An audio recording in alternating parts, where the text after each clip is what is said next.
Apple just finished their WWDC event in 2023 not too long ago, and they talked about a couple of things in the presentation. But in today's video, we're going to take a look at the iOS 17 update. Let's get right into it.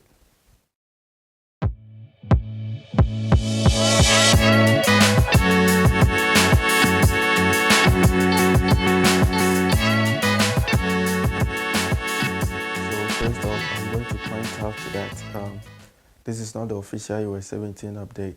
The official one is going to come with the iPhone 15, which will be released in September. So until then, we are just going to have beta versions of it.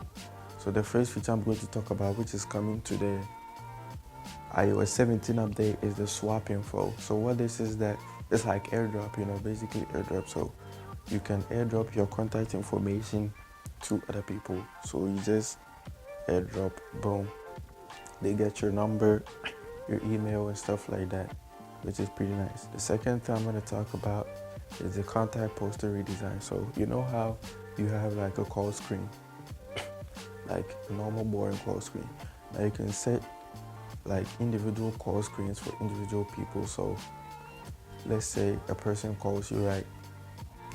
The call screen that you have, you can edit the text color, the font, even the wallpaper maybe. So that is the contact poster redesign. Now Apple have been bringing a lot of customizations into their device. I really like that. First they weren't really into that kind of stuff, but now that they started, they're now going back, and everything they do, they take their time to make it the best. I really like that, Apple. Yeah. The third thing is use images as stickers. So you know how in the iOS 16 update we was able to like take a picture, right, and then you highlight the subject from the picture and then send it as an image on itself without a background. Yeah, now we can do that, but as stickers. So that's another feature that's coming with the brand new iOS 17 update. The next thing I'm going to talk about is the audio message transcription. Now what this is that if somebody sends you a voicemail, is going to transcribe the voicemail and write it as text, so that let's say you are in a busy environment, maybe it's crazy loud and you can't listen to a voice note at that time. So what the person said in the voice note is actually going to write it as text, so that if you can't actually listen to the voice message, you can read what the person said, so later you actually listen to it. The next thing I'm going to talk about is the offline maps. Now I don't know why this feature has taken so long to come into Apple devices, but it's finally here. Now you can use your Apple Maps offline. When you're going somewhere, your routes and all that, you can use that offline. Now the next feature I'm going to talk about is actually my favorite. It's called the standby. So what the standby is that, let's say you are going to sleep in the night, right?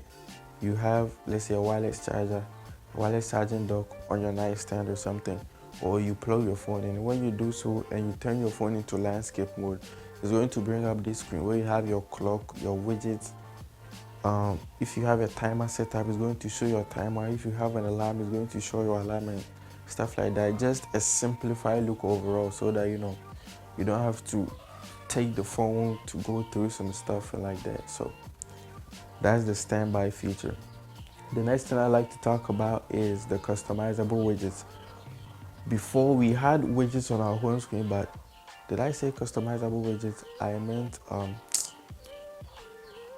interactive widgets. Yeah, interactive, not customizable. Before we had widgets on our home screen, but they weren't interactive. Example is the Apple Music widget. Before it was there, we had the album cover art, and then we also had the title of the song. Now the widgets are interactive, so there's actually like a play and pause button, which is part of the widget. So if you want to play the music, you click on it, it's going to play the music. If you want to pause it, you do the same, it's going to pause it. And it's not only for the Apple Music widget, there are also other widgets which are interactive. If they could be interacted with, you can just do it. Yeah.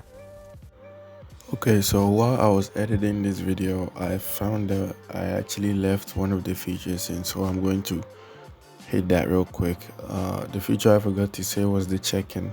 Basically, what the check-in is that when you send a check-in to somebody, like you are going to a particular location, when you get to your location, the check-in is going to alert them that you go to your destination safely, and if you didn't, it will send them an alert that this was your last location, your last battery percentage, and all that. So that's the check-in feature. The next thing, which is actually the last thing on my list, I would like to talk about is the lock screen.